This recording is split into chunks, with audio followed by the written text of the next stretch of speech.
In the winter of 1956, when the air along the Thames was gray and full of breath, Eleanor Glynn arrived at Windsor Castle with a small suitcase, a button coat that had once belonged to her older sister, and hands red from soap and winter.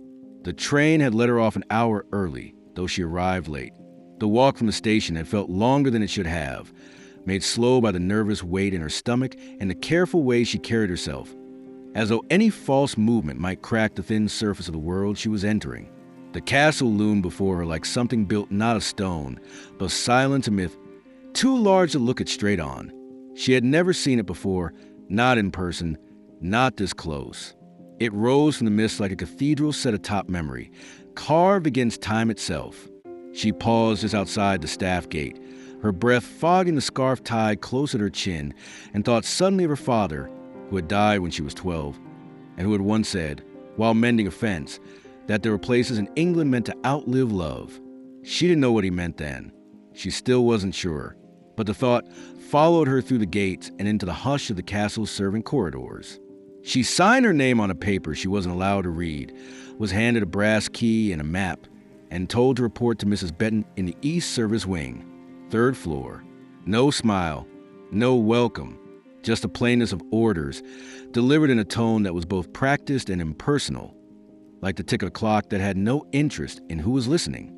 Eleanor thanked the woman anyway, bowed her head slightly, and moved on. She was used to being overlooked, and even more used to pleasing people who would never remember her name. She had grown up in a village that could be crossed in 7 minutes by foot. Her mother cleaned houses for landowners who had lost their titles in the war, but still clung to porcelain and cruelty. Eleanor had started helping by the time she was 10. By 15, she knew how to make herself invisible in a drawing room. She could polish silver until her own reflection looked back like a ghost. She could iron lace without folding the edge, could scrub blood from linen without asking questions. She could tell from the smell of a room whether its occupant was lonely, angry, or hiding something. That last skill was the one that had made her most valuable. Her mother had once said, "It's not our job to understand these people. It's our job to disappear before they even realize they need us." Eleanor had obeyed, but somewhere along the line, she had started noticing things she wasn't meant to, not out of nosiness, out of hunger. Hunger for something not spoken, something hidden under the surface of days. Mrs. Benton, the head chambermaid, was a tall, thick-shouldered woman with the posture of someone who had spent decades bent over beds and had decided to meet the world with the same severity. She examined Eleanor with neither approval nor suspicion, only the efficient detachment of someone checking linens for tears. Her eyes swept Eleanor's figure once, head to toe, then moved past her as if her presence had already been categorized and filed away. She spoke in brisk, clipped instructions. Wake at 5, begin in the blue room, work down the royal wing in order of use. Never move anything without permission. Never speak to guests unless spoken to. Never assume something is waste unless it's been marked as such. The Queen's private quarters were off limits except when she was away or had given prior instruction. Eleanor was expected to be invisible and absolute. There would be no mistakes. And so she began. The corridors above the servants' passageways were thick with royal quiet, an old, deliberate quiet, like breath held in for generations. Eleanor's footsteps made no sound on the carpeted floors. The castle had its own scent, something she would later describe only as cold lavender and paper, though it was more than that. Polish and old wood, perfume sunk into tapestries, a trace of smoke near the chimneys, the metallic edge of brass. The rooms she cleaned were immense, and yet somehow smaller than she'd imagined, not in size but in feeling. Despite the ornate walls, the velvet chairs, the gilded mirrors, there was something hollow in them, like dressing rooms after performance. She would open the windows each morning, just a crack, to let the stale air shift. She would strip and remake the beds with the tightness of a soldier's routine. She would dust the mantels and the cornices, polish the floorboards, align the curtains. She did it all with care, not out of fear of punishment, but because she had always believed that care mattered even when no one noticed. At first, she never saw the Queen, only traces of her, a slipper under the chair, a pressed flower left between the pages of a devotional book, a forgotten brooch pinned to a silk sash. The Queen's bedroom was, contrary to Eleanor's expectations, modest. Its grandeur was understated, its color palette faded rose and cream, with a writing desk near the window and a canopy bed tucked into the corner, like something from a fairy tale story paused halfway. Eleanor would stand sometimes in the stillness of that room and listen to the wind at the window panes, to the silence that seemed to thrum through the walls like heartbeat. There was a painting above the fireplace, a soft-toned landscape that reminded her of the fields behind her childhood home, and she would look at it while dusting, letting her eyes blur until the trees and sky became a single smeared distance. She never touched the desk unless instructed. She never looked too closely at the letters or books left upon it, but she noticed, and over time, she began to remember. There were stories in the details. Someone had once leaned against the edge of the desk often enough to wear a slight groove in the wood. A drawer stuck slightly at the corner, as though it had been opened in haste many times. A strand of hair caught between the pages of a closed diary. These were not royal relics. They were fragments of someone trying to remain whole. Eleanor never dared let the thought finish forming, but somewhere deep inside, she knew she had entered not just a room, but a woman's unguarded hours. She grew into the rhythm of the castle without realizing it. Days passed like identical pages. One winter faded into another. She made her bed each morning with the corners tucked tightly, just as she made the Queen's. She ate her breakfast alone, drank weak tea, and folded her clothes with the same precision she folded the towels in the royal bath. She spoke little. Her voice grew softer over time, like something unused. Her world shrank to the dimensions of corridors, linen closets, and the minute details of rooms that did not belong to her. And yet, oddly, she felt no bitterness, only a sense of strange proximity, like she was living near the center of history's body, close enough to feel its warmth through the walls, but never close enough to touch its face. There were other maids, of course, though none she knew well yet. They came and went, some staying only a year, some whispering with the giddiness of youth about the possibility of catching a prince's eye, others sour-faced and quick to gossip. Eleanor remained polite, distant, quietly efficient. Her presence seemed to invite neither competition nor camaraderie. She was simply there, unremarkable, reliable, and in that invisibility, she felt both safe and lost. One night, as she lay in her narrow bed in the servant quarters, her body sore from polishing the upper stair banisters, she stared at the ceiling and tried to remember the sound of her sister's laugh.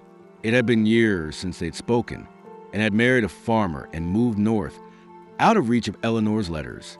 There had never been a fight, only time, only silence grown too wide to cross. The last thing it had said to her was, "You were born to be elsewhere." Eleanor hadn't known what that meant then either. But here she was, in a palace whose windows reflected a world she wasn't meant to enter, cleaning the bedroom of a woman who ruled nations and whose name was known in every corner of the globe. And Eleanor's name, soft as dust, lived only in listened schedules, handwritten rosters of invisible labor. Still, she returned each morning. She polished the mirror again and again, and though she rarely looked into it, sometimes, only sometimes, she would catch her own reflection for a moment before turning away. A girl who had once dreamed of teaching music, who had kissed a boy behind the church and then never seen him again, who had spent her life learning how to vanish with grace. Now here she was, in the heart of empire, carrying a dustcloth like a key to rooms no one else would ever truly know. She did not think of destiny. She did not imagine change. But deep beneath her quiet routine, something had begun to stir, a noticing, a waiting, a thread that had not yet been pulled. It was in the second spring of Eleanor's service at Windsor that the glove appeared. The snow had long since melted from the castle gardens, but the dampness still clung to the flagstones in the early mornings. The season brought a brittle sort of light, thin, uncertain, slipping into the tall windows as if unsure it had the right to be there. Eleanor had come to know the Queen's bedroom like the skin of her own palms. The slight rise in the floorboards near the fireplace, the way the curtain cords frayed just at the ends, the subtle perfume of lavender that lingered on the pillow even after the linens were changed. Her movements had grown fluid, nearly silent, as if the room itself had taught her how to exist within it. She would enter each morning precisely at 7, after private secretary had ensured Her Majesty was no longer present, and begin her work in the same order. Windows first, then bed, then writing desk, then the floor beneath the footstool, which often caught dust from the train of her gowns. She knew the Queen was left-handed, based on the arrangement of the ink pot and the smudge of graphite that sometimes bloomed across the side of the diary cover. She noticed these things and never spoke of them, not even to herself. They were pieces of a puzzle she did not intend to solve, only hold in her hands for the comfort of the weight. The glove was silk, pale cream, the sort worn not for warmth but for decorum, soft as breath. It lay across the edge of the Queen's writing desk in a way that seemed almost deliberate, not tossed or dropped, but placed. It was the first object Eleanor had seen left in the room, not in its proper location, and it stopped her in the middle of her tasks with stillness that felt like reverence. She stared at it for a moment longer than necessary, feeling the hush of the space pressing around her. The glove was turned slightly inward, as if a hand had just slipped out of it. The fingers curled faintly, holding the shape of the absent limb like memory clings to scent. Eleanor looked at the door, though no one was there, then crossed the room with measured steps. She lifted the glove gently by the wrist, careful not to wrinkle it further, and held it in her palm for a moment before folding it carefully in half and placing it on the center of the desk. It was such a small act, nearly invisible, but it stayed with her the entire day. As she scrubbed the fixtures in the Queen's bathroom, the glove remained in her mind. She thought of whose hand it had covered, the wrist it had buttoned around, the rooms it had passed through. She imagined it being removed at the end of a long day, laid aside in exhaustion or distraction, or perhaps even sorrow. She thought of all the things hands could do. Sign treaties, cradle children, waved the crowd from balconies. A hand that wore such a glove did not labor in the way Eleanor did, and yet she could not help but feel a kind of sympathy for it. Not pity, not admiration either. Something quieter, a sense of shared fragility. From that day forward, Eleanor began to notice other objects left behind. Not often, and never anything of importance, at least not by palace standards. A thimble on the window ledge, a pressed flower between 2 pages of a hymnal, a pair of reading glasses left beside the bed for 3 mornings before disappearing. These things were not out of place in the dramatic sense. They did not scream of scandal or intrigue, but they were human. They were small signs of a presence that was not as distant as it seemed. The Queen, whom Eleanor had only glimpsed twice in hallways, once walking with a lady-in-waiting, once alone with a book pressed to her chest, had always existed in Eleanor's mind as a concept more than a person. She was the subject of the portraits in the Great Hall, the name signed at the bottom of state decrees. But the glove had changed something. It made her real, and not only real, but touchable. Not in the literal sense, of course. Eleanor would never dream of such a breach, but in the emotional sense. The Queen had fingers, and they tired. She forgot things. She misplaced what mattered to her. Eleanor never told anyone about the glove. She began to carry a notebook in her apron pocket, a small one with outlines, and every so often she would jot down the details of something she found. A date, a location, a small sketch of an object, not for any reason she could name, only to keep a record of what the world left behind when no one was watching. Over time, her notebook filled with brief, precise entries. May 3rd, hairpin under cushion in Rose Room. June 11th, note on desk, smudged ink, not address. July 22nd, flower petals in water glass. The act of recording became a ritual, a kind of reverent acknowledgement of the stories that threaded through the castle, invisible and unspoken. Her routine remained unchanged, but her interior life began to swell with quiet observation. She started listening to the rooms as if they might speak. When she wiped the mirrors, she looked not only at her reflection, but the subtle marks left behind by others. Lipstick faintly brushed on the edge of the glass, a smudge where someone had leaned too close. She began to understand that spaces held emotion, that silence was not the absence of sound, but the accumulation of all that had been left unsaid. Her mother would have scolded her for such thoughts. "Don't get romantic about dust," she used to say. "It's dirt and it wants to stay that way." But Eleanor had come to believe there was poetry even in grime, that to clean something was not only to erase its filth, but to touch its history. She moved now not just with efficiency, but with tenderness. She straightened the pillows as if someone's dreams had recently slipped out of them. She polished the bedposts as if wiping away fingerprints of sorrow. It was during this season that Eleanor began noticing the letters. Not full pages, not official documents, but scraps, fragments. Once, in the Queen's sitting room, she found a torn corner of a letter stuck between the drawers of the writing bureau. The handwriting was small, slanted, almost hurried. All she could read was, "Tell him I tried." The rest was ripped away. She froze, then placed it back exactly as she had found it, pressing it down gently with the pad of her thumb. Another time, a full envelope without a stamp had been left on the floor beside the bed, its contents already removed. She dusted around it without touching it, her eyes lingering on the single word written across the top in ink slightly smeared. For no name followed, no return address, no seal. These were not her secrets to know, yet they rooted in her, curled quietly around her ribs like ivy. She began to feel herself shifting, not in her duties but in her understanding. The Queen was no longer a figure of cold power. She was a woman surrounded by things she could not say aloud. Eleanor recognized that kind of silence. She had lived inside it most of her life. One morning, while polishing the windows, she watched a magpie land on the outer ledge. It tilted its head at her, then hopped once, twice, before flying off with something glinting in its beak. Eleanor watched it disappear over the gardens and thought suddenly, fiercely, of Margaret Linton, the only girl for her school who had ever asked her dance a harvest social, long ago before either of them knew how the world would shape their desires into something dangerous. She had forgotten Margaret's face until that moment. She pressed her forehead briefly against the cool glass and closed her eyes. Something had begun to shift inside her. Not a rebellion, not even a question, but an awareness. A sense that perhaps she had entered a life of observation, not only to survive, but to understand. There was meaning in what was left behind. There was a language in what people forgot. And so the glove remained in her memory long after it had disappeared. Perhaps someone retrieved it. Perhaps it was tossed out, replaced, forgotten.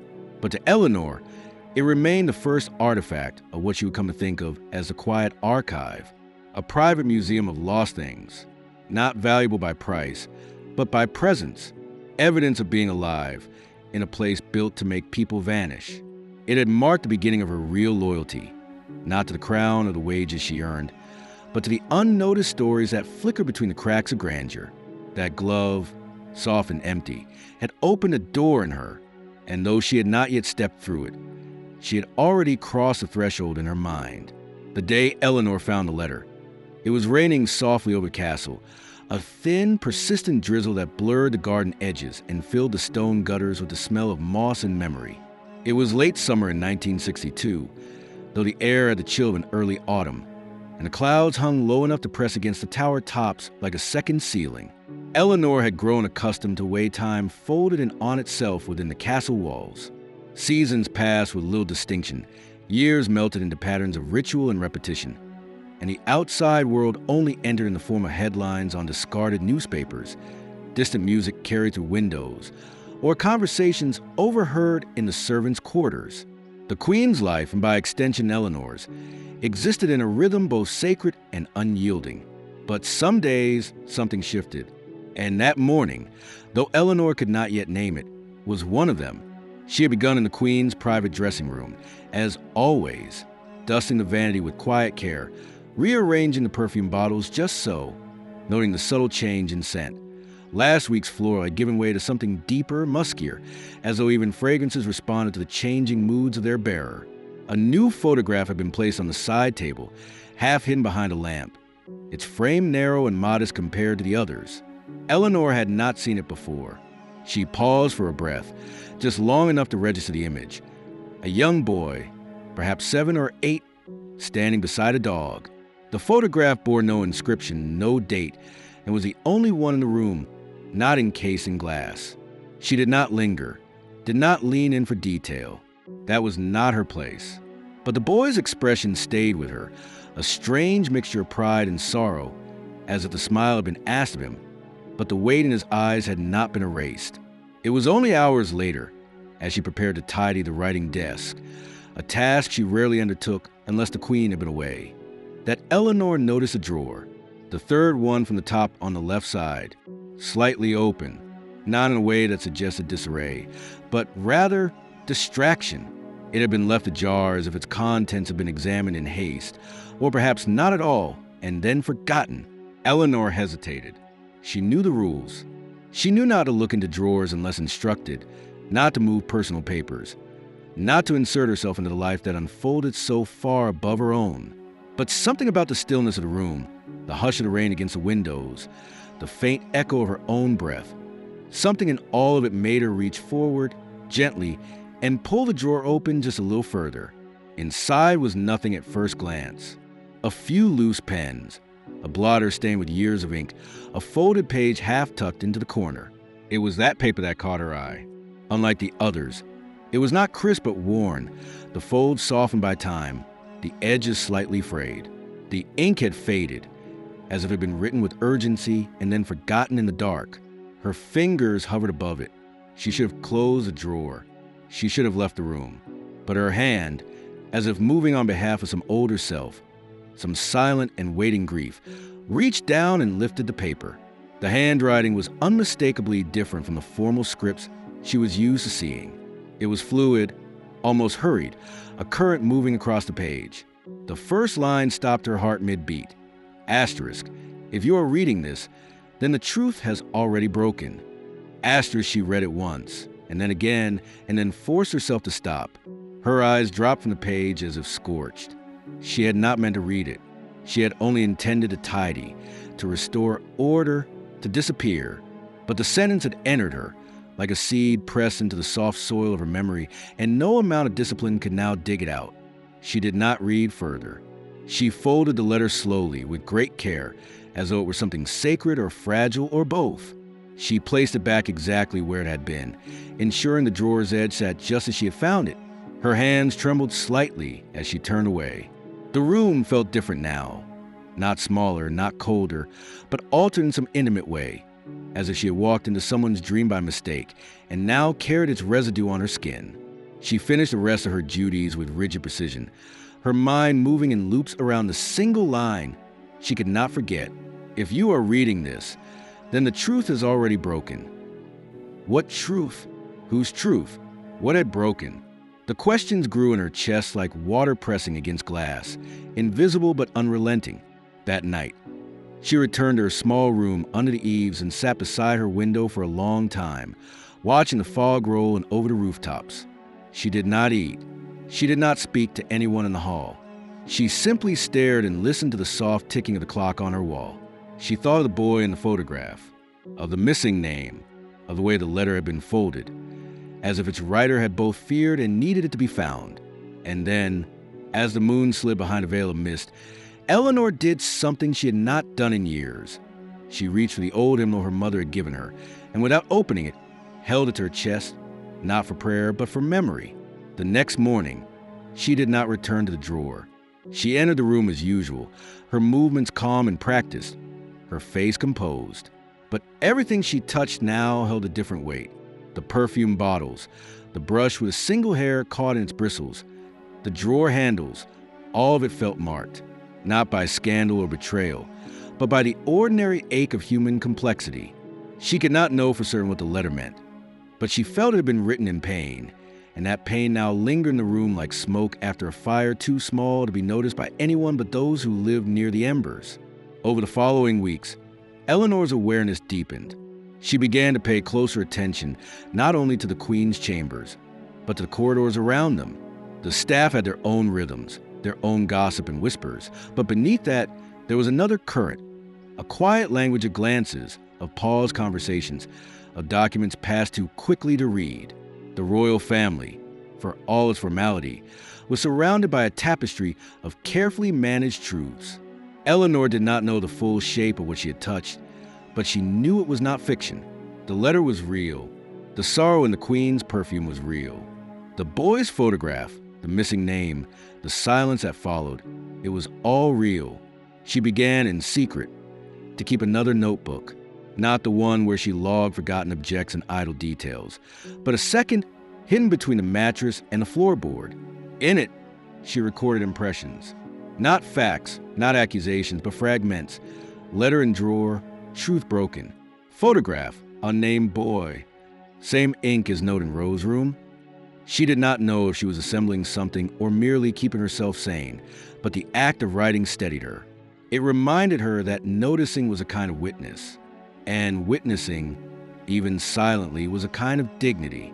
She thought often of the Queen, not in the way the public did, not as a symbol, but as a woman hemmed in by ritual, by decisions perhaps not her own.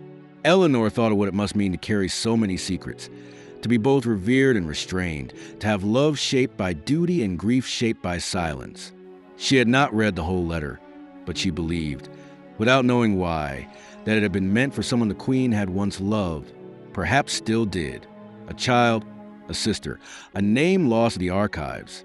The possibilities were endless, but all of them pointed to the same quiet ache.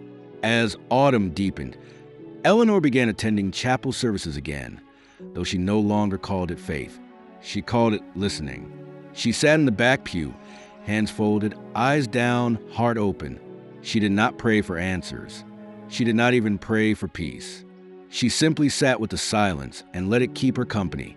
One afternoon, a visiting dignitary passed in the hall and dropped a white envelope. She stooped to pick it up, and when she handed it back, he looked at her for a moment longer than expected, as if trying to place her. She realized in how invisible she had become, and how much power lay in that invisibility, not to manipulate, but to hold, to protect, to preserve. She would not tell anyone about the letter. Not now, perhaps not ever, but she knew it had changed her. It had reminded her that truth, once broken, did not disappear. It lingered in rooms, in the corners of drawers, in the hands of those who dusted the surfaces history forgot. And though she would go unfolding sheets and polishing mirrors, she would do so with a deeper reverence for what was seen, for what was hidden, and for the quiet endurance of the women who carried both. The first time Eleanor noticed Margaret Linton, it was because of her laugh. Too loud, too free, echoing down the servants' stairwell like something that didn't belong there. It was a sound that broke through the castle's hushed decorum like sunlight through shutters left accidentally open. And for that reason alone, Eleanor found herself pausing. She had been on her way to return a pressed linen coverlet to the Queen's second dressing room, when the sound of Margaret's voice floated up the stairwell. Not just the words, but the cadence, a kind of joy threaded through the mundane. Something in it stirred a memory Eleanor had long since wrapped in silence. The way her sister used to laugh while chasing chickens around the garden in bare feet. The way laughter once sounded before it became a luxury they no longer dared afford. Margaret had been transferred from Balmoral only a few days prior, and word of her arrival had already fluttered through the servant halls. Not because she had done anything improper, but because she didn't yet know how to fold herself into invisibility. She walked with stride that bordered on irreverent, her apron never quite tied the same way twice, and she spoke to anyone who would listen, including those who preferred the safety of solitude. Eleanor, of course, had no intention of being drawn in. She had learned long ago that closeness came with cost, and quiet was a currency of endurance. But Margaret had a way of undoing distance with ease, not aggressively, but as though she simply did not believe in the invisible walls that Eleanor had so carefully built around herself. They were first properly introduced over a shared basin in the laundry annex. It was early spring, the kind of day where the sky could not decide between rain and light, and they had both been assigned to sort through a bundle of misplaced items from the guest rooms. Margaret looked up from a silken chemise with a crooked grin and said, "You've got the quietest hands I've ever seen, like they know secrets they won't tell." Eleanor, caught off guard, didn't answer at first. She felt the blood rise in her neck, not from embarrassment, but from the disarming accuracy of the remark. Margaret didn't seem to mind the silence. She returned to her work humming an unfamiliar tune, her voice low and rough like something stirred from earth rather than air. Over the following weeks, their paths crossed more frequently. By design or chance, Eleanor wasn't sure. They would end up on the same shifts, share the same small space in the back gardens on tea breaks, or pass each other in narrow corridors with glances that lasted just a breath longer than necessary. Margaret asked questions with an easy charm, but she never pried. She spoke of her family in Liverpool, of her dreams of traveling south to see the sea when her wages allowed, of a soldier she had danced with once who wrote her letters that smelled of shoe polish and smoke. Eleanor listened more than she spoke, but Margaret didn't seem to require much in return. She filled silences with stories, with humming, with casual gestures that felt like a kind of warmth Eleanor had forgotten how to receive. What began as cautious politeness grew into familiarity, and then into something neither of them named. They began eating together when they could, sharing bread rolls smuggled from the upstairs kitchens, and slipping away on Sunday mornings to sit under the apple trees that lined the far edge of the garden wall. It was there in the shade of white blossoms that Margaret once confessed, half laughing, "Sometimes I think I'm not built for a place like this. Everything's too stiff. I want to touch things I'm not supposed to, laugh too loud, say the wrong thing, and see what happens." Eleanor didn't reply immediately, but she looked at her, really looked, and for the first time saw not just another servant, but someone who carried the same ache, different shape perhaps, but cut from the same cloth. The ache of wanting more in a world that rewarded less. Margaret began teaching her little things. How to fix a tear in a hem without leaving a mark. How to hide a secret cigarette behind the hedge where the kitchen maids wouldn't tattle. How to pronounce French perfume names correctly even when you'd never worn a drop in your life. Eleanor began to laugh again, softly, carefully, like testing a limb not used in years. She found herself waiting for Margaret's voice in the morning, for the way she leaned too close when she whispered a joke, for the touch of her hand when she passed her a cup of tea. Nothing was spoken aloud. Nothing needed to be. There were glances that lingered.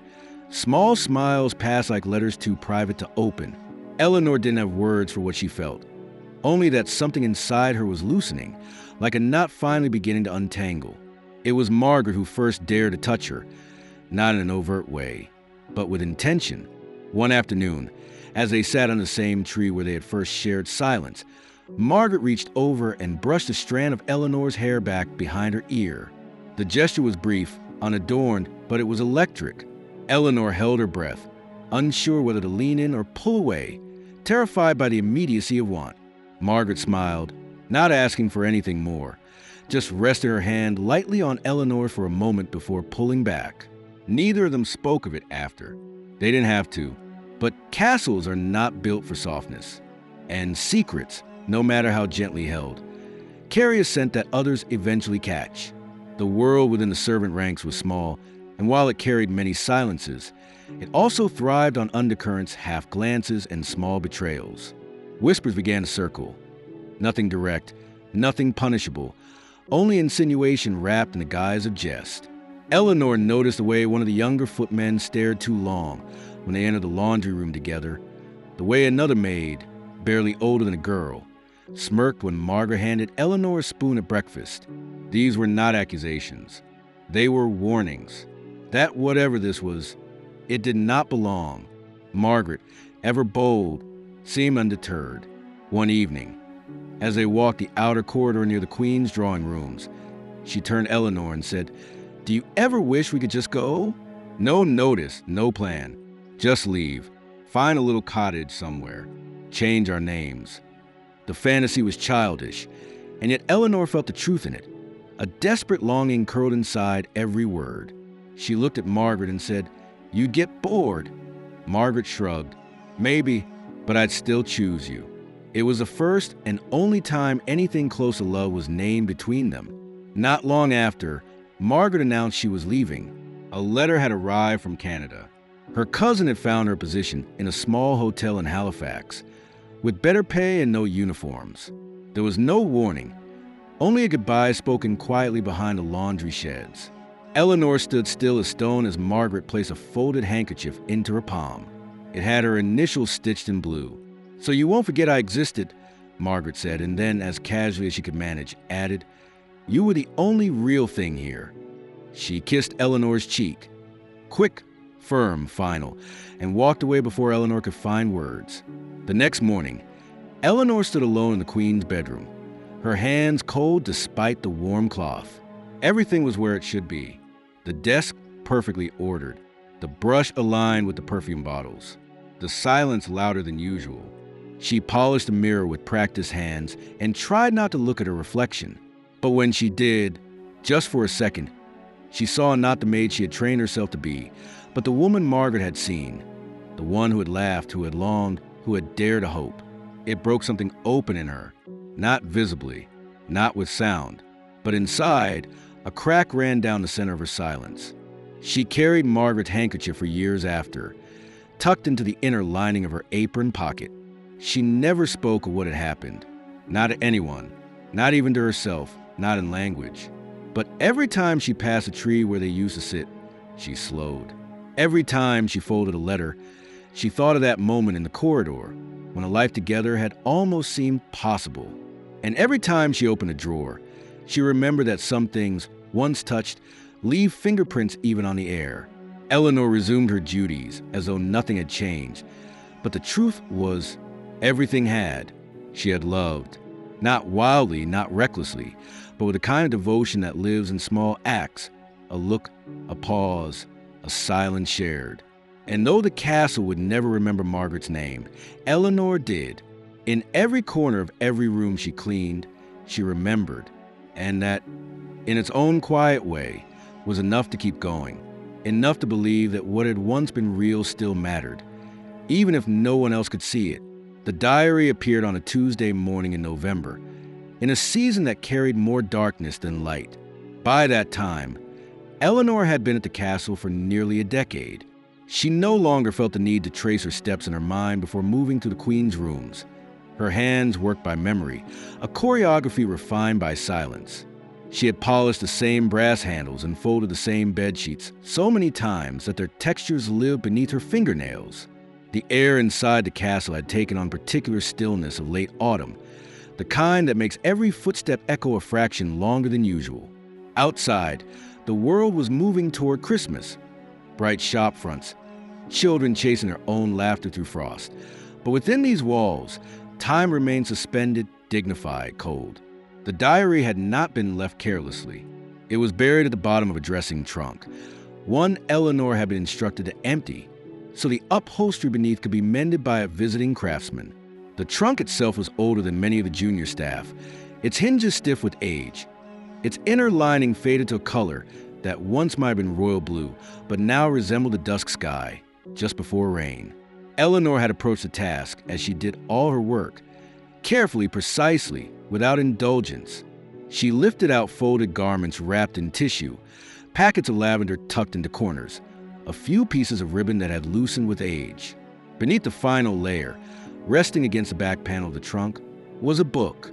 It was bound in faded green leather, the edges worn smooth, the corners rounded as if softened by years of turning and handling. No lock, no ribbon, no royal crest. Just a name embossed at the bottom in small, nearly rubbed-out letters. Isabel. The name stopped Eleanor's breath.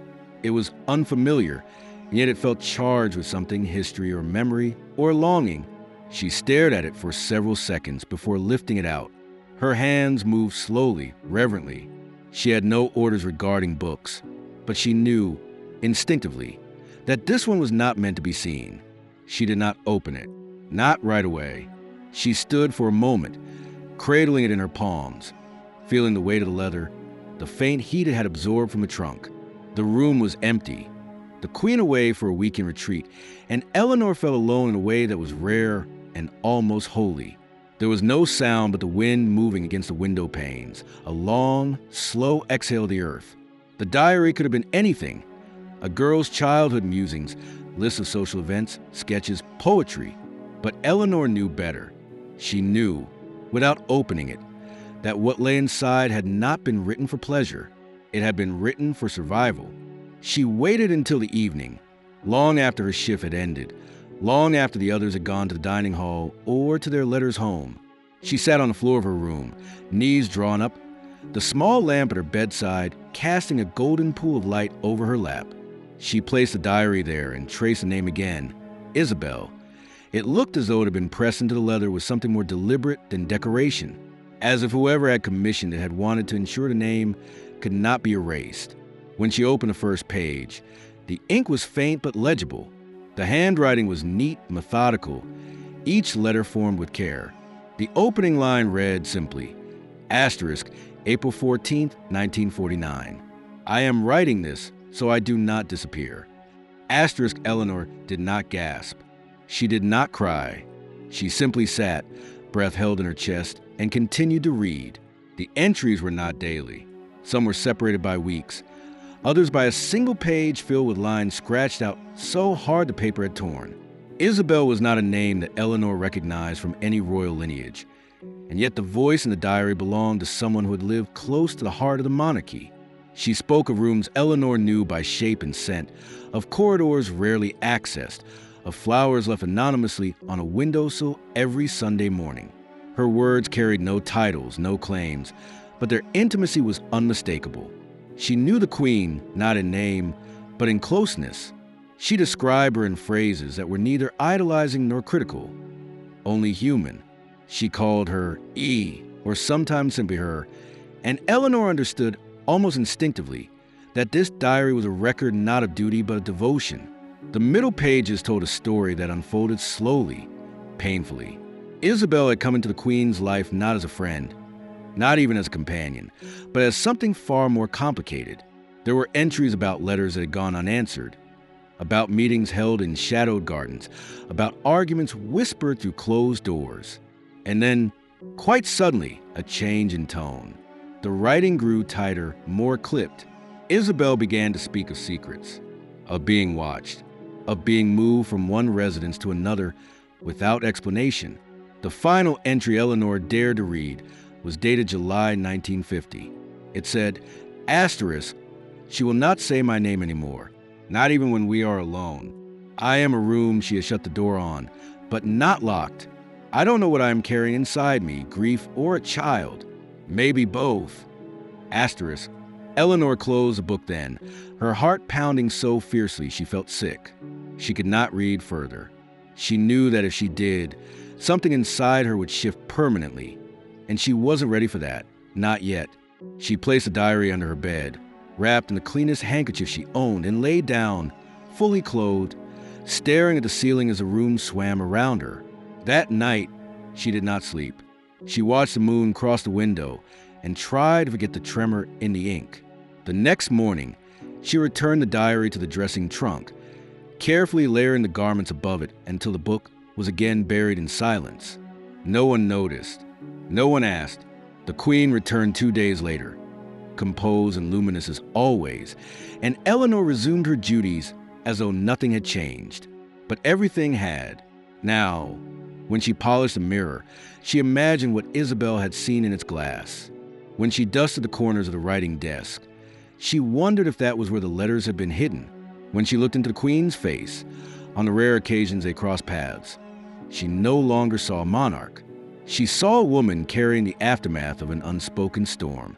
Eleanor did not speak of the diary to anyone, not because of fear, but because of something deeper, a sense that this story did not belong to her to tell. It belonged to Isabel. It belonged to a version of Queen who had once whispered someone's name like a prayer and then buried it like a crime. What had happened between them, whatever shape it took, had left behind this trace, this document of feeling, and Eleanor had been the one to touch it. She could not unknow it. She could only carry it with the care it deserved. In the weeks that followed, Eleanor began to understand the difference between knowing something and bearing it. The latter was heavier, quieter. It did not demand action, only fidelity. She did not read the diary again. But every now and then, when she passed the dressing trunk, she would pause for a breath and feel the presence of that hidden story humming beneath the garments like a second heartbeat. It reminded her that every woman, even a queen, had rooms inside her that no one was allowed to enter, and that some doors, though closed, never truly locked. She thought often of the word Isabel. She repeated it silently to herself, not in search of a fact, but in tribute. She wrote it once, softly, in the back of her second notebook, and then crossed out so faintly that it was still visible. A name erased, but not forgotten. From that point on, Eleanor approached her work differently, not more carefully. She had always been precise, but more tenderly. She understood now that every room held layers. That grief could live beneath varnish. That longing could be folded into sheets. That love, especially the kind that was forbidden or ended without permission, could leave marks that only those who cleaned behind furniture would ever find. And in this quiet transformation, Eleanor became something more than a maid. She became a witness, not to scandal, not to monarchy, but to the quiet, flickering human truths that live beneath power. She dusted the Queen's room every morning with hands that had held the weight of another woman's heartbreak, and she never let it show. But deep within her, something had been lit, a small, constant flame of recognition, a vow, unspoken and enduring, to remember what others would rather forget. The fire drill came on a Thursday afternoon in March of 1975, announced not with urgency, but with a flat rhythm of a protocol repeated too often to matter. The alarm rang just past 3 o'clock, long enough after lunch of the day to feel weary, too early for the corridors to carry the hush of evening. Eleanor had been dusting the carved balustrade of the eastern staircase, her cloth moving rhythmically along the ornate spindles, when the bell cracked through the stillness. It was not a sound designed to frighten, merely to direct, but it startled her nonetheless. She had lived so long within routine that even small ruptures felt seismic. For a moment, she simply stood there, cloth in hand, listening to the clang of footsteps and distant voices as staff began filing out into the open air, coats grabbed hastily, conversations half-laughed and unfinished. She knew she was expected to follow, to leave her post and rejoin the others in the rear courtyard where head counts would be taken, where someone would check her name off a clipboard without meeting her eyes. But instead, without fully deciding, she turned away from the staircase and began walking in the opposite direction, her pace calm, deliberate, as if she were continuing her task rather than defying a rule. No one stopped her. The palace was too large, too full of corners and corridors that intersected like secrets. It was easy to vanish in its architecture, especially for someone who had spent a lifetime perfecting the art of invisibility. She wandered the royal wing slowly, her shoes muffled against the thick carpet, her heart strangely still. She passed the blue room and the rose suite, walked beneath portraits she had dusted 1,000 times without ever truly seeing, moved past windows draped in heavy velvet that caught the dim afternoon light and softened it into something almost sacred. There was a strange freedom in the emptiness. No footsteps behind her, no eyes on her back, just a vast, echoing breath of history, and the knowledge that for once, no one would ask where she was. She made her way toward the Queen's private corridor, not to enter any room, not to break any boundaries, but to be near them. There was something about that hallway, quiet and deeply carpeted, that always felt like the spine of the castle, as if all other rooms radiated out from that narrow, sacred vein. She had never lingered there before without purpose, but now, with the building temporarily vacated, she allowed herself to slow, to pause, to feel. Outside, the wind picked up, pressing against the leaded windows with sound like breath drawn through lips too tightly closed. She stopped by a small window inset above the courtyard and leaned forward to look. She could see the cluster of staff below, gathered in their coats and uniforms, talking in small groups, shivering against the chill. No one looked up. No one noticed her absence. She could have been a shadow, a ghost, and perhaps in that moment, she thought, for reasons she couldn't fully name, of her mother's final weeks, how the illness had quieted her into someone barely recognizable, how Eleanor had bathed her in silence because it had been the only form of comfort either of them knew. She remembered the smell of salt and bleach, the way the sheet stuck to her mother's skin, the rattle in her breath like wine down an unused chimney. There had been no visitors, no priest, just Eleanor, 17 years old, pressing damp cloths against a forehead already forgetting the shape of its own warmth. When her mother had died, Eleanor hadn't cried. She had folded the linens, emptied the wash basin, and walked to the grocer's to return the borrowed jug of milk. It was what women like her did. Carried grief like a teacup, fragile but held without trembling. Now, years later, standing in the empty hush of a royal hallway, she felt that same shape of solitude forming around her, not painful, but dense, weighted with things unspoken. The air was heavy with the scent of polished wood and old paper, and Eleanor closed her eyes for a moment, letting it settle over her. She imagined the queen walking these same halls in bare feet, late at night, when the public had been locked out and the quiet was thick enough to hear the ticking of the long case clocks. She imagined a woman stripped of title, not of responsibility, but of identity. A woman who had once loved someone named Isabel. A woman who had written letters she never sent. A woman who had placed her grief carefully into drawers, trusting that silence would protect what truth could not. Eleanor didn't know why these thoughts rose now, unbidden. Perhaps it was a stillness. Or perhaps it was a growing sense, one she had tried for years to deny, that the castle itself was full of unfinished conversations. There was a kind of ache in the walls, a breath held between generations. She had long stopped asking what had become of Isabel. The diary was gone now, reclaimed perhaps, or simply removed, and the photograph of the unnamed boy had never returned. But the absence remained, the emptiness where those artifacts had once rested. And sometimes as she worked, Eleanor could feel them like a draft through a sealed window, subtle but undeniable. They had not left, they had only hidden deeper. The sound of a door closing softly somewhere down the corridor pulled her from her thoughts. It was probably nothing, air pressure shifting, or some other servant returning early.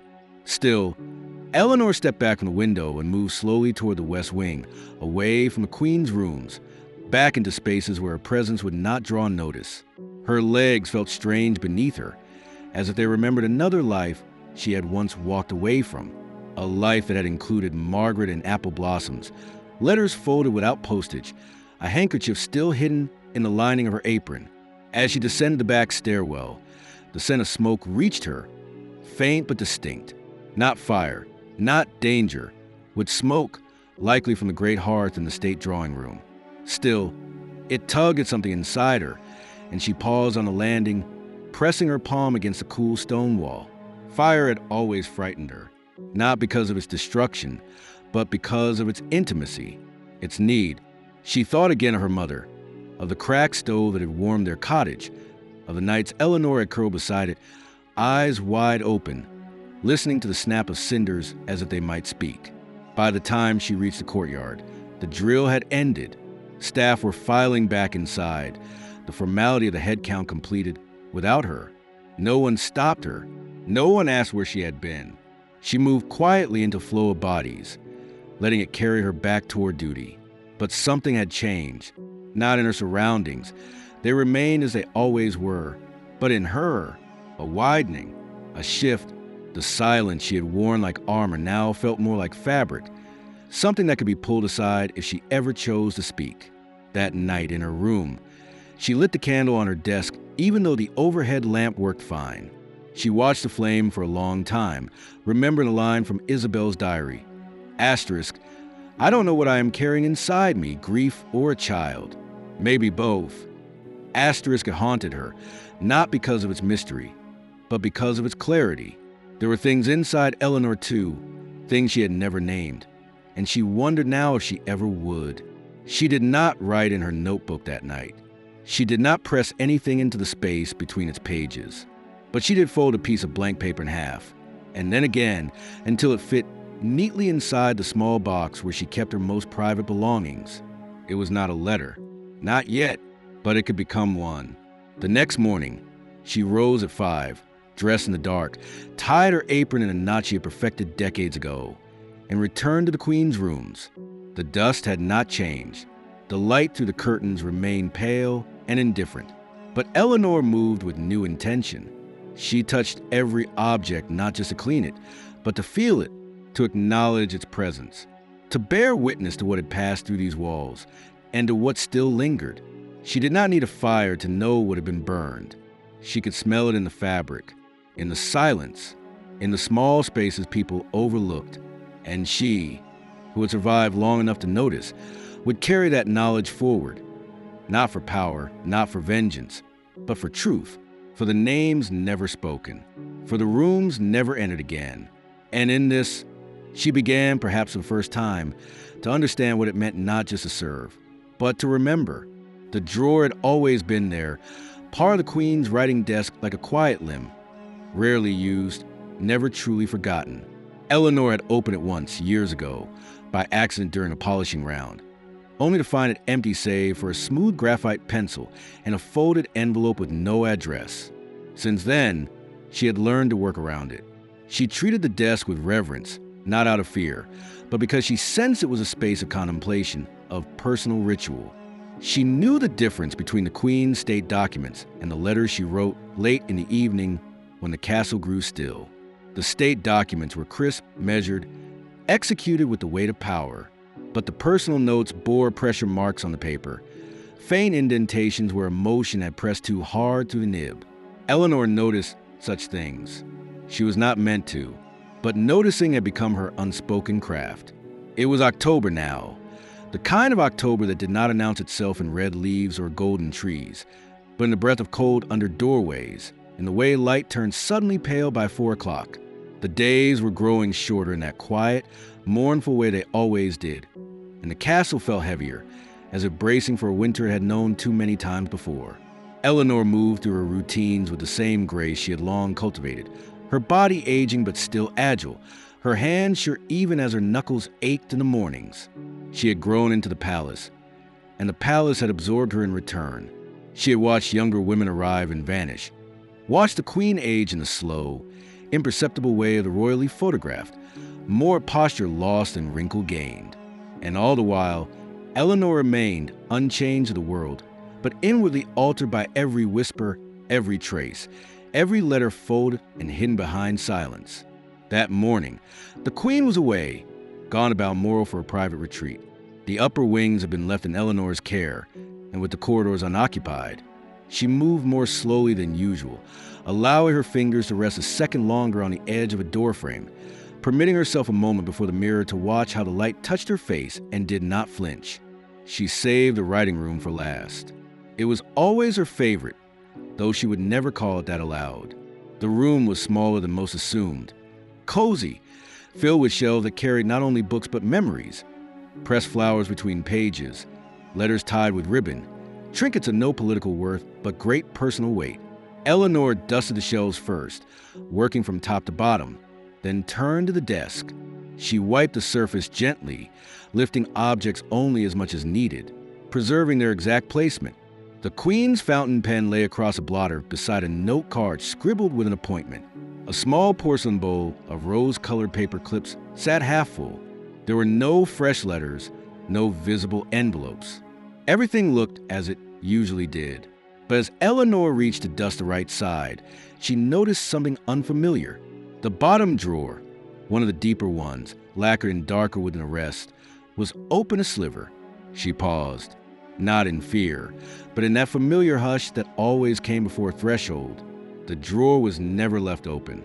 She was sure of it, and the gap was narrow, deliberate, as though someone had meant to return and then hadn't. She looked behind her, instinctively, though she was alone. The curtains swayed slightly in the draft. A clock ticked faintly from the shelf. Her breath moved slow and shallow as she knelt and placed her hand on the handle. The drawer slid open without resistance. Inside, folded with exacting care, was a single sheet of stationery, cream-colored, thick, bearing the Queen's personal watermark. There were no other items in the drawer, no pens, no notebooks, just a letter. Eleanor's eyes fixed on the first lines, visible even to the fold, and she felt a slow, aching tug of recognition. The handwriting was unmistakable. It was the same slanted, elegant script she had seen once before, years earlier, in a drawer nearly forgotten, on a page that read asterisk. If you are reading this, then the truth has already broken. Asterisk, with trembling hands. Eleanor reached in and lifted the paper, careful not to smudge the ink. It was unfolded, and this time, the full contents were visible. She read it all, every word. "My dearest Isabel," it began.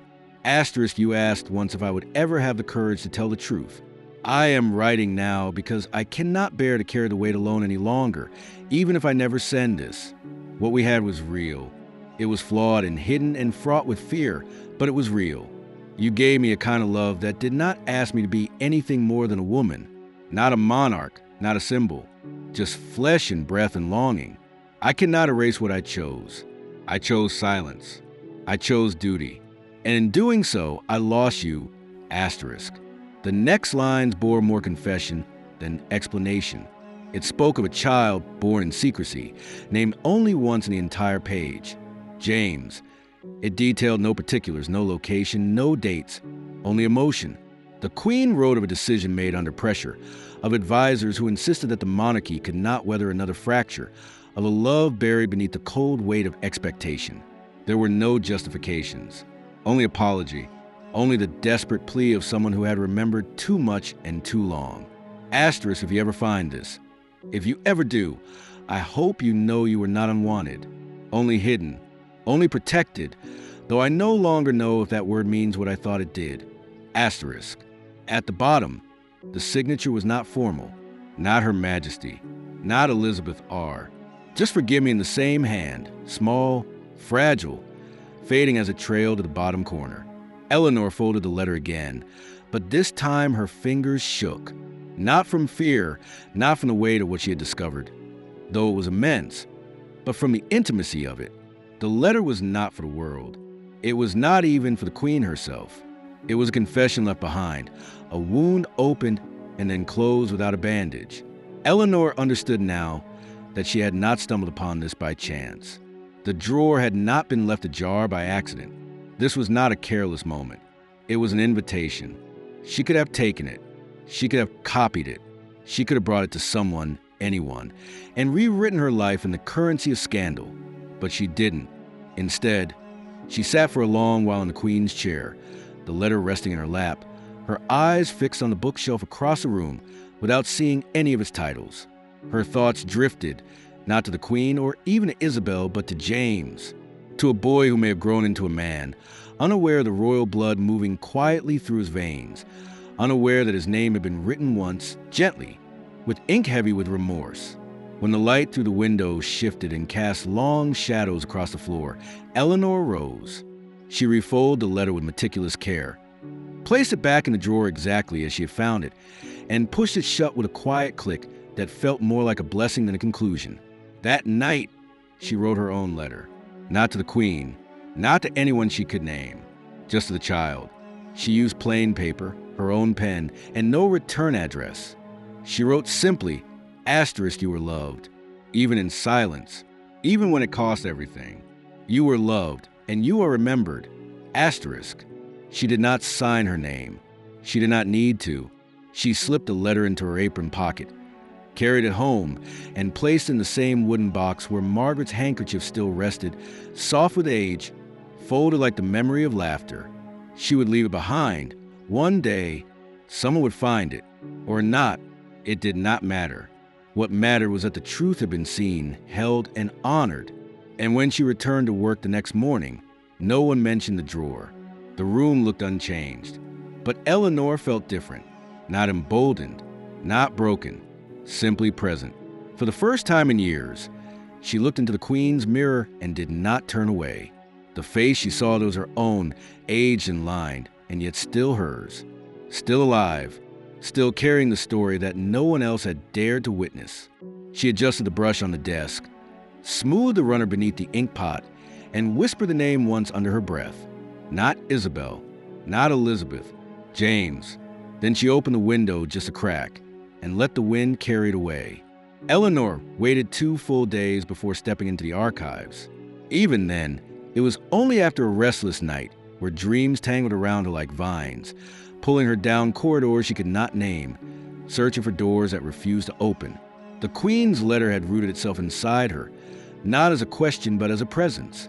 It did not demand action. It did not urge her toward revelation, but it would not let her go. The boy's name, James, echoed in her chest in a way that felt less like sound and more like memory. And though she told herself she had no right to interfere, no place to pry into the personal sorrows of another life, the truth was that she had already crossed that line years ago, the moment she began noticing with intention. This was not about trespass anymore. This was about witness.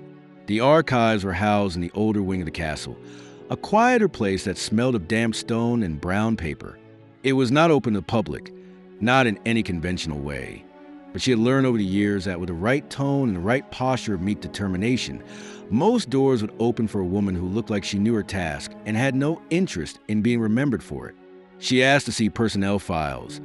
Under the pretext of tracing service lineages for the housekeeper's log and the clerk, an elderly man with spectacles thick enough to blur suspicion granted her access without much fuss. He gave her a pair of cotton gloves and led her to a reading table beneath a tall iron window where the sun had long since ceased to matter. The silence in the room was dense, not heavy, but attentive. She began with the 1949 registers, scanning not for names she knew, but for gaps, for anomalies. The Queen's inner household during that year was surprisingly sparse, and the files were incomplete in subtle ways. A nursery maid dismissed without note. A valet's record marked, transferred, no details. Eleanor turned pages slowly, her breath barely rising. She searched not for confirmation, but for suggestion, for the shape of a story visible only in absence. Then, in a stack of birth records tucked between ceremonial documents and guest ledgers, she found it, a certificate with a redacted line. The mother's name had been blotted with ink, blotted, not blacked, leaving a faint outline of letters still visible beneath, like bones beneath skin. The child's name was James Edward, born in March of 1950, listed under the care of a midwife whose name Eleanor recognized from a corridor whisper long ago.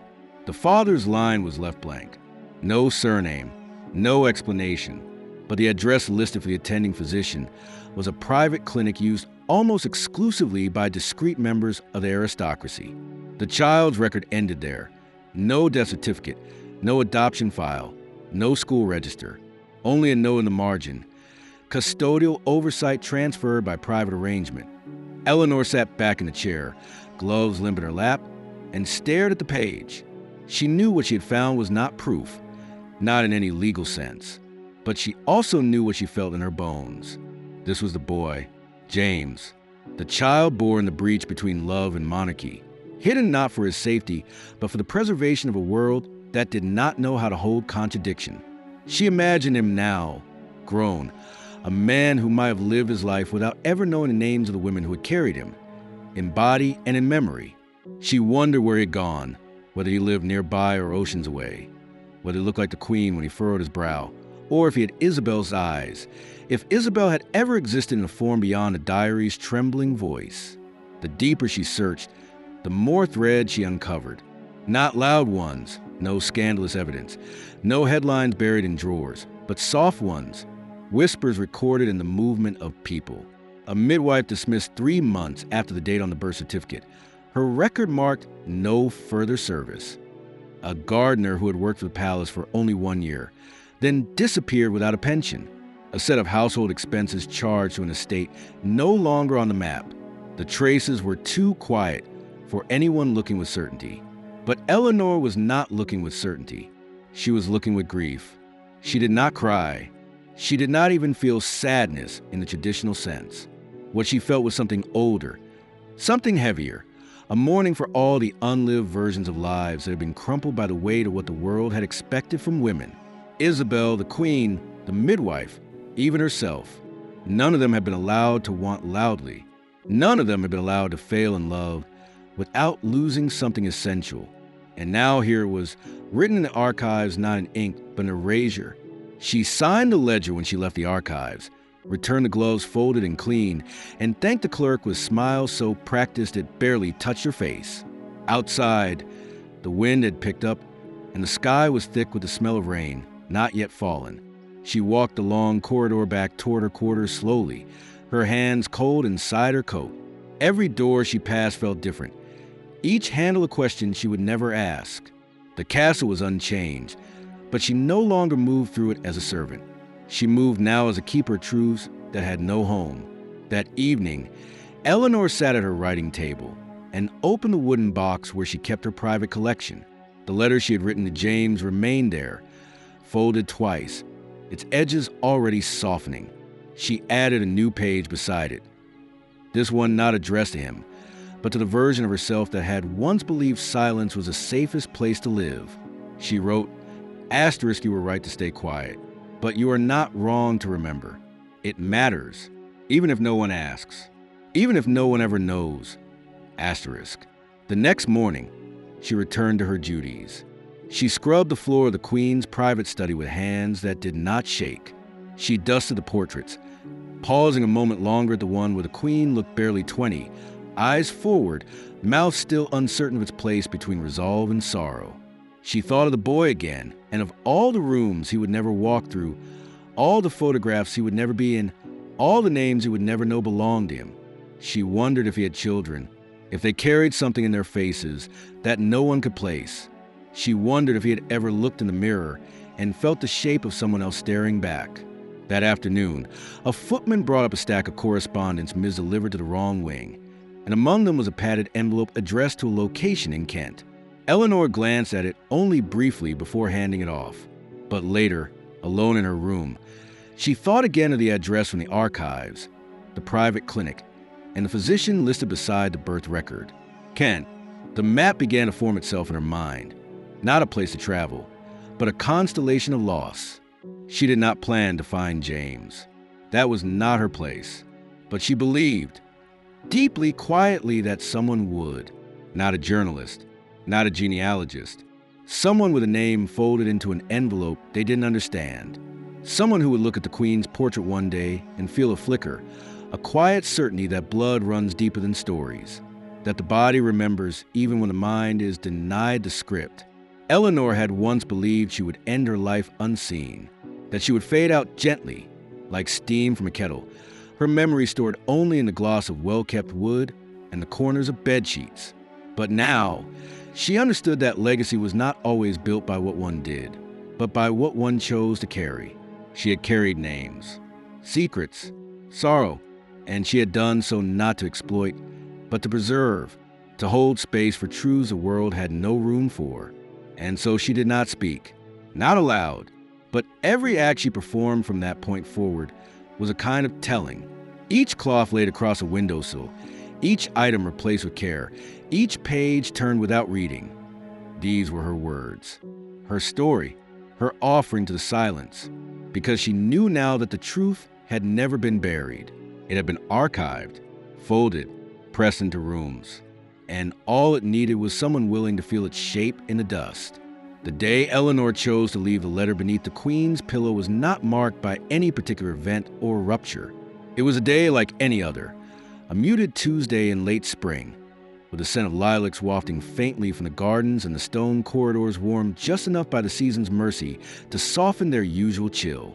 But Eleanor felt it in her bones, the quiet closing of something, the way a door begins to draw itself toward its frame before the latch ever clicks. It had been 30 years. 30 years of wiping the same mirrors, tucking the same corners, lifting the same objects and placing them back with precision few noticed and fewer still appreciated. She had begun her life here at 19, and now, at 49, she moved through the castle with a grace so seamless that even the ghosts seemed to step aside when she passed.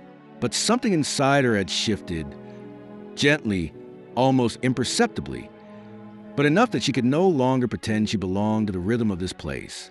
Her hands still knew the work, but her heart had begun to look elsewhere, toward a quieter kind of living, one not built in the echo of other people's memories. She had made the decision weeks ago, not in a moment of anger or grief, but in a rare moment of stillness, standing alone in the Queen's bedroom just after dusk.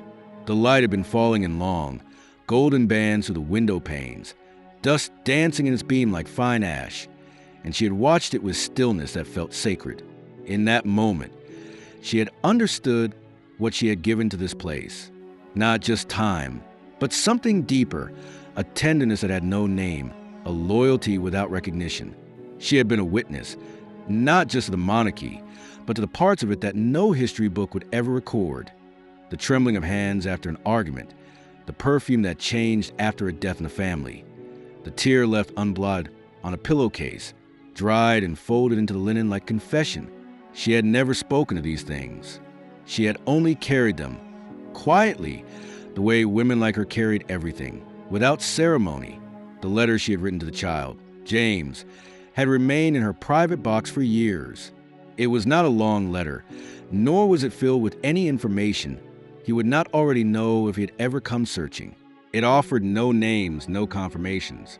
It was not a revelation. It was a kindness, a balm. It read simply, asterisk, you were loved, even in silence, even when it cost everything. You were loved and you are remembered. Asterisk, she had rewritten it several times over the years, always in the same careful script, until the words felt carved into her. There had been days when she thought she might destroy it, when the futility of it all felt too large, but something always stopped her.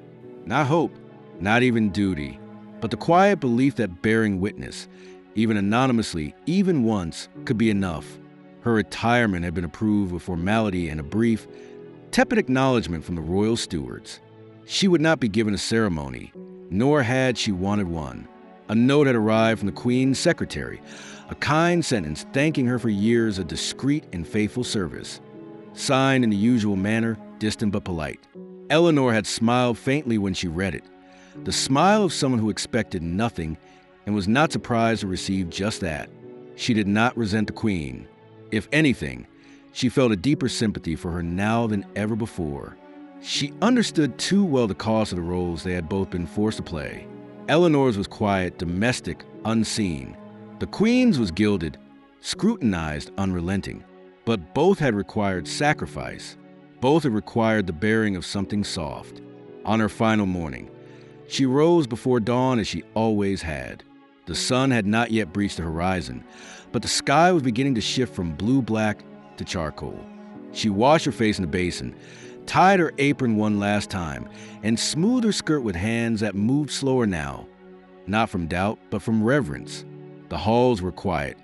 The castle, not yet stirred by the footsteps of stewards or footmen. She walked the route she had taken thousands of times, not quickly, not with melancholy, but with the slow, full breath of someone walking through a familiar forest for the last time.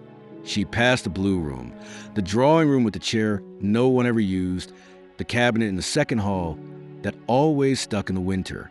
She noticed everything, the way the floor groaned softly near the second sconce, the faint perfume of wood polish lingering in the morning air, the early birds outside just beginning their first notes. She reached the Queen's bedroom just as the light turned silver. The doors of range had been left unlocked.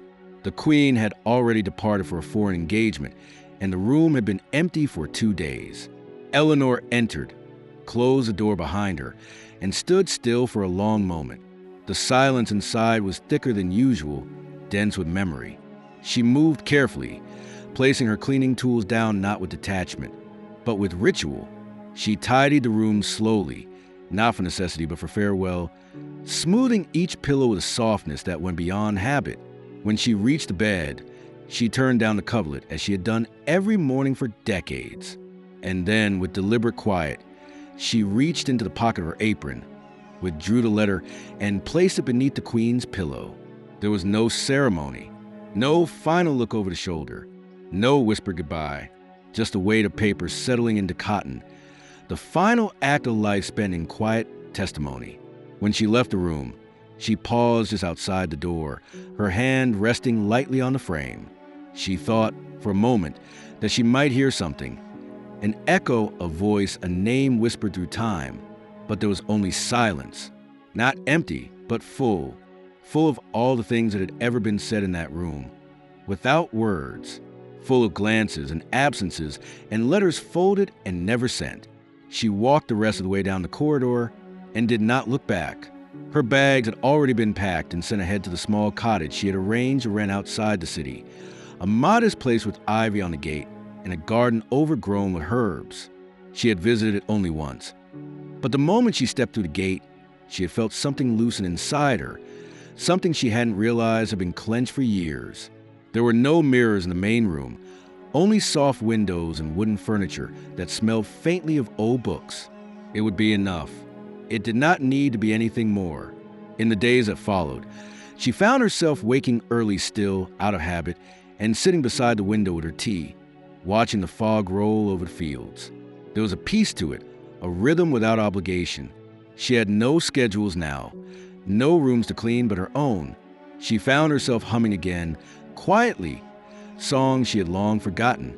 She pulled Margaret's handkerchief from the drawer where she had kept it all these years and pressed it against her face, not with sorrow, but with gratitude. It still carried the faintest scent of lavender and ash. She held it there for a long time and then placed it back, folded neatly. She did not expect a response to the letter. She did not expect that it would be found immediately or perhaps ever, but she had done what her life had asked of her. She had watched, she had remembered, and she had left behind not truth, but tenderness. And if one day a hand did lift a pillow and find a paper waiting, if James himself would open it or someone on his behalf, then something would shift. Not loudly, not explosively, but deeply. A quiet seam would tear in the fabric of history, and through it, a small light might leak, not enough to blind, just enough to see by. Eleanor lived the rest of her life without fanfare. She planted lavender by the fence.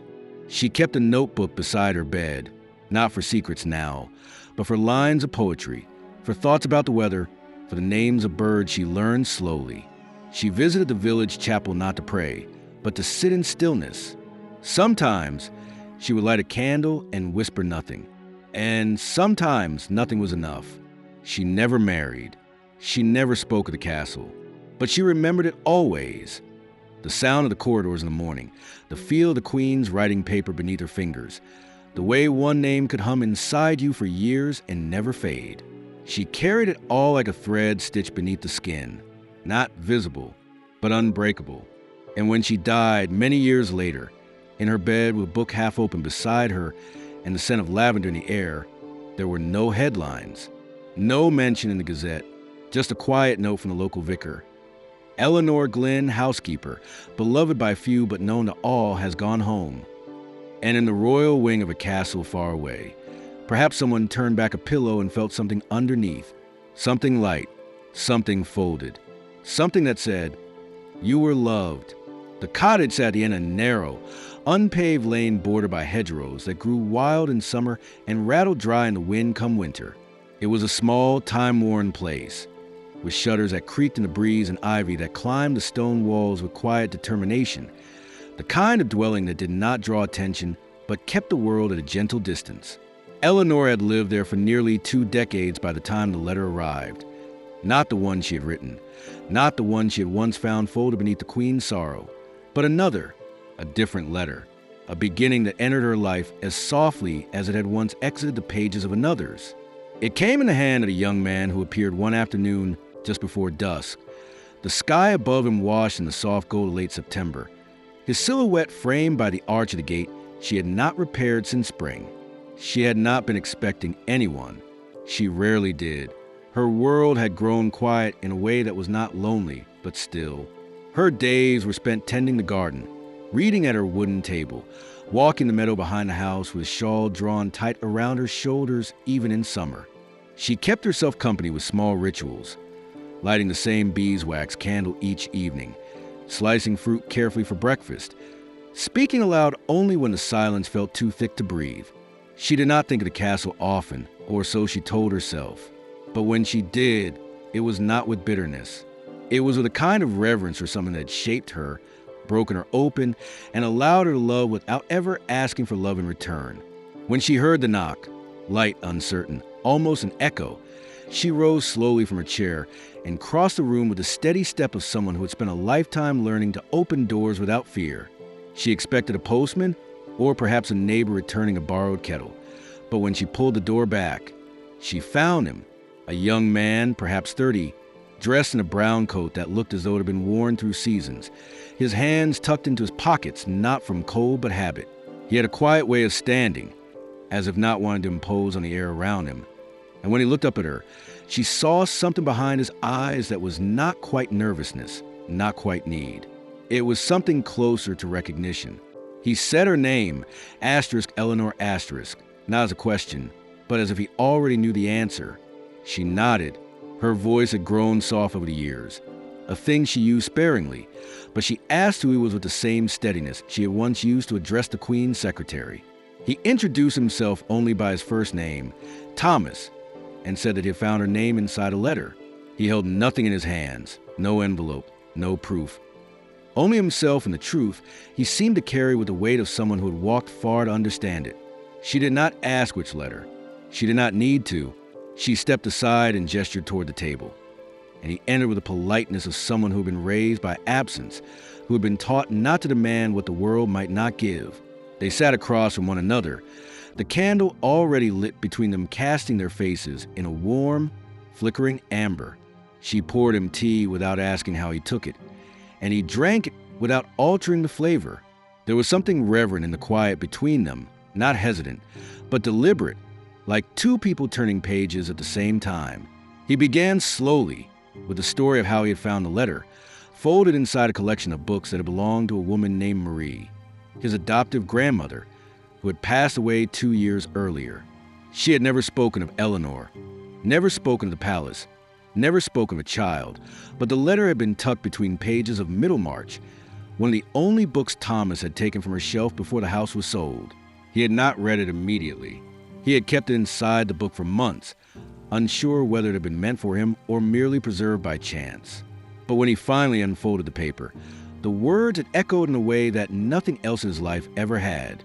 He told her about his childhood, about never knowing quite where he belonged, about the questions that followed him in the silence between his birthdays, and the way he had always felt as though something had been left unsaid just before he entered a room.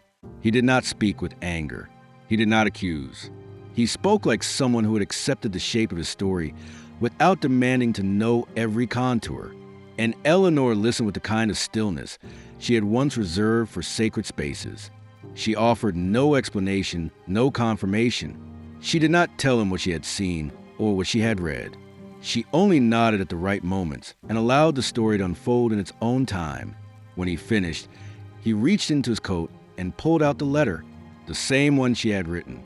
She recognized it by the paper, the slight bend at the corner, the way the ink had smudged on a final line, as though her hand had trembled. He placed it on the table between them and said, simply, "Thank you." They sat for a long time after that without speaking.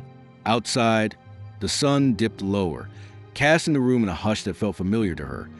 The same hush that once filled the Queen's bedroom after the windows were opened, after bed was made, after the secrets had been folded back into drawers. When she finally did speak, it was not to tell him who he was or where he came from. It was only to ask if he would like to stay for supper. He smiled softly, without assumption, and said he would. She made a soup from leeks and potatoes, served it with bread and butter she had churned herself, and they ate together in the kind of quiet that held more meaning than words. Afterward, she showed him the garden, now mostly gone to seed, but still fragrant in places where the men had grown too wild to be tamed. He knelt to touch the rosemary, breathed it in, and said it reminded him of a house he had never seen but felt he'd once dreamed about. She said nothing, only smiled. As night settled in, he stood at the gate, hands in his pockets again, and said he might come back sometime, if she didn't mind. She told him he would be welcome and meant it.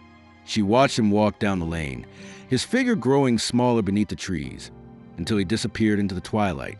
After he was gone, she returned to the table and picked up the letter. She unfolded it for the first time since writing it, and read the words aloud in a whisper. Asterisk, you were loved, even in silence, even when it cost everything. You were loved and you are remembered. Asterisk, she folded again carefully, and placed it back in her box, next to Margaret's handkerchief, next to a dried petal from the Queen's lavender water, next to the name Isabel scratched faintly on the last page of her journal. She sat by the fire, the candlelight flickering in her eyes, and felt something in her settle. Not end, not disappear, but arrive. She had lived a life without applause, without monument, but she had witnessed something that mattered. She had held it with care. And now, someone else knew. When she rose to close the shutters, she paused for a moment, looking out into the dark. The wind was rising, rustling the trees, and somewhere far off, an owl called into the open night. She whispered a name, not his, not hers, but the one she carried in silence, and let it go into the wind. And in the stillness that followed, she was not alone.